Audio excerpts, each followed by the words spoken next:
Hi, my name's Jesse Solomon. I'm from Washington State, and I'm fighting for working families because as a public defender, I represented lots of people who were homeless, who had mental health issues, drug abuse issues, and so often they would come back over and over and had been through really hard, difficult childhoods, didn't start kindergarten ready. And I want to make sure we go to the root of the cause and make sure we spend money on early childhood education and early learning because that's what's best for working families. Please join me in working with SiX to fight for working families.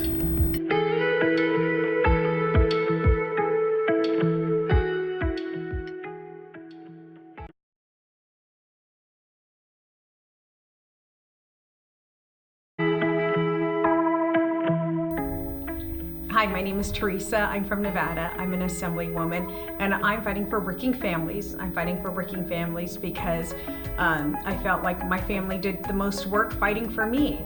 My mom and my grandparents raised myself and my two sisters. My mom was a waitress, so whatever tips she got at the end of the day was how she paid the bills, and that's why I'm fighting for working families and why I'm joining SiX in the fight for working families.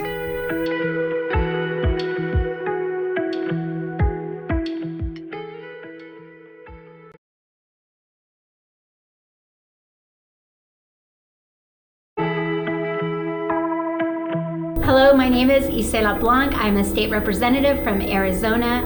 Every day I fight for kids. Here's what I know. Education is a reason I was able to be successful, and education is an opportunity for us to do better, for our kids to thrive in our communities, making them safer, but more importantly, making sure that those kids, when they become adults, are going to be successful in whatever they decide to do. Our focus should be, and what we should be fighting for every day, is ensuring that every child in Arizona and across the United States has access to a high quality, free public school education. Let's keep fighting. Let's fight for those kids every single day.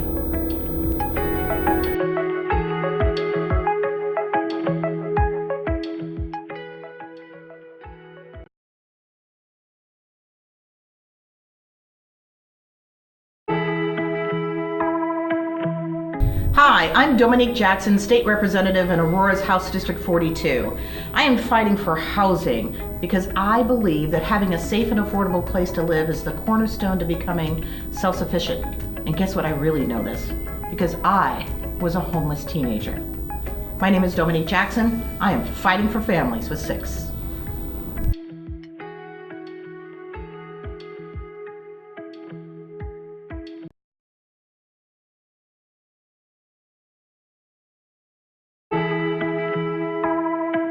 I'm State Representative Athena Solomon from Arizona, and this week we are fighting for families in Arizona and all across the country, and I'm proud to lead the charge here in Arizona for reproductive freedom for the women, men, our LGBTQ community, and accessing the healthcare that they are constitutionally entitled to.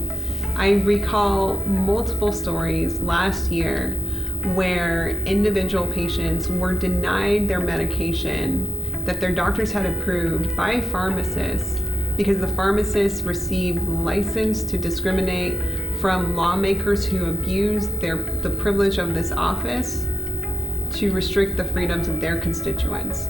We know that's wrong. We know, as the Arizona Republic's editorial board has stated, not only do we need to repeal that law, but we need to continue to work with and champion state legislators who understand that your self-determination and your freedom is intrinsically linked to your reproductive health care, and we should be making sure that everyone has safe access to the health care they need. And so please join us for SiX Fighting for Families Week of Action, and together we will win for all of us.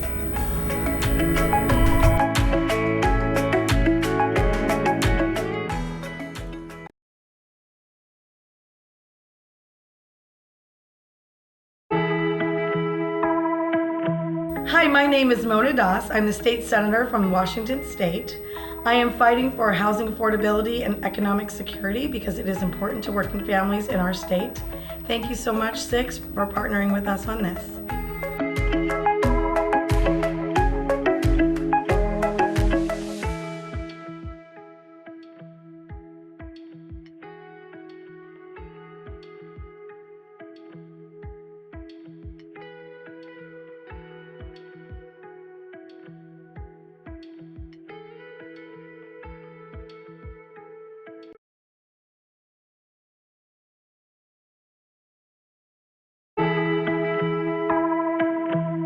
Hi, my name is Karen Kaiser, and I'm a state senator from Washington State, where I am chair of the Labor and Commerce Committee.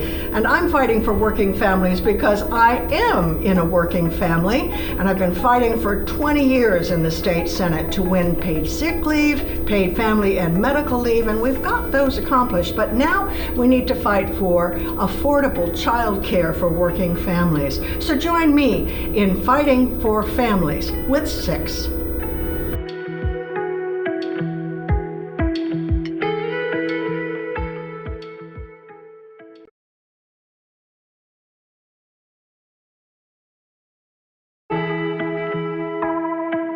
Hi, my name is Mike Weissman. I'm from Colorado, representing a district in Aurora, and I'm going to be fighting for local option for cities and counties to enact their own higher minimum wage because Colorado is increasingly not affordable for working families.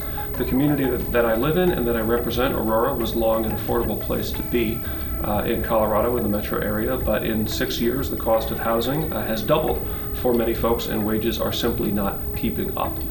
In keeping with Colorado's local control tradition, it simply makes good sense for local governments to be able to respond to the needs of their own constituents by instituting a minimum wage that will allow people to provide for their families and pay their bills.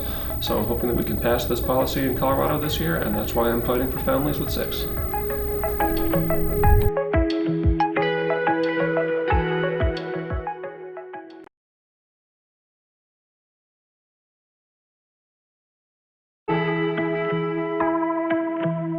Hi, I'm Assemblywoman Ellen Spiegel from Henderson, Nevada, and this session I'm working on improving financial security for all Nevadans and for helping bring down the cost of health care. I'm also working on legislation that will enhance retirement security for people. There's a lot of work to be done, but I'm really confident that we can get it done.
No one should have to work long hours without extra pay. Yet that's the reality for millions of Americans who work 45, 50, even 70 hours a week. Thankfully, state legislators are fighting to change that by raising the overtime threshold. What is the overtime threshold? Right now, if you earn only $24,000 working as a manager, your boss doesn't have to pay you anything for working extra hours. But by increasing the threshold, millions of Americans could get a raise. Employees would get the overtime pay they deserve, and we'd build a strong middle class. Because of inflation, the overtime threshold is effectively falling, and more Americans are working extra hours without getting paid for them. We need a change. Protect workers. Share to support stronger overtime protections in your state.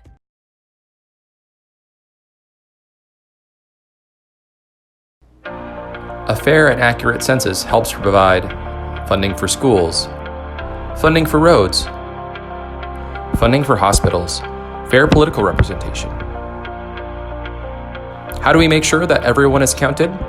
State legislators play a vital role in raising awareness of the census, identifying and engaging hard-to-count communities like renters and young children, motivating every resident to participate in 2020. To curb attempts to rig the outcome, progressive state legislators are fighting to fund an accurate census count and condemn discriminatory efforts to skew the results, like adding the citizenship question. What is your state doing to ensure a fair and accurate census? Learn more at stateinnovation.org.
The goal is to discourage drug manufacturers from raising prices on prescription drugs that people desperately need. We are going to file a bill next week that will create a board, a prescription drug affordability board. This will lower prices across the entire state. It'll certainly have the largest impact in the places that have the largest premiums. And we stand together united for Medicaid expansion. Because we know there are nearly 1 million Floridians who lack access to coverage because they fall in the coverage gap. I'm fighting for affordable access to health care in North Carolina for working families and for all North Carolinians. In the Senate, one of the seminal moments in the legislative debate over the bill came when a representative of the insurance industry said that if we pass this bill, you'll have less tax revenue for the state of Washington because you won't be collecting as much in premium tax because the premiums will have to go down by a significant amount. And will also prevent insurers from instituting coverage caps and hiking rates on people who get sick. Because the point of insurance is to protect people, to protect you when you get sick. This is unacceptable. We believe that all Minnesotans deserve access to high quality and affordable health care. Who could be against covering 82,000 Wisconsinites with Medicaid health care, drawing in $1.6 billion federal dollars? The Georgia legislature decided to pass HB 481, which is named the Heartbeat Bill, or as I call it, the Forced Birth Bill. This is a concerted attack on women throughout the nation